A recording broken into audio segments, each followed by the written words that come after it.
Alam mo bang, ayon sa pag-aaral, 40% of our daily activities are habitual? In today's world of overstimulation, unlimited distractions and short attention spans, hindi nakapagtatakang maraming tao ang hindi nagtatagumpay sa buhay. Hindi nakapagtatakang napakaraming tao ang di nagawang makamit ang kanilang mga pangarap. At hindi nakapagtatakang so many people never reach their true potential.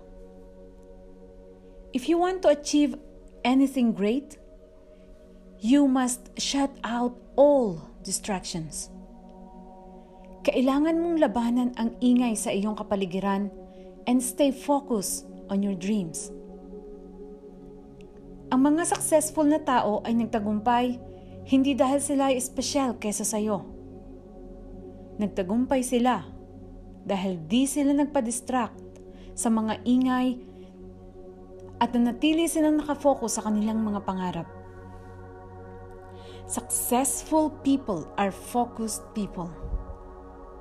If your dream is important enough to you, you will shut out all distractions. Shut the door. Turn your phone off. Turn off social media. Libre ang mangarap. Libre ang mangarap ng mataas. Ituon mo ang iyong atensyon sa iyong misyon sa buhay. Walang imposible kung maniniwala ka ng buong puso at kung ibibigay mo ang iyong buong atensyon sa pagkamit ng iyong mga pangarap. Hindi madali, subalit makakaya mo. Give your best. Always give your best sa lahat ng ginagawa mo. At wag kang susuko, gaano man kahirap.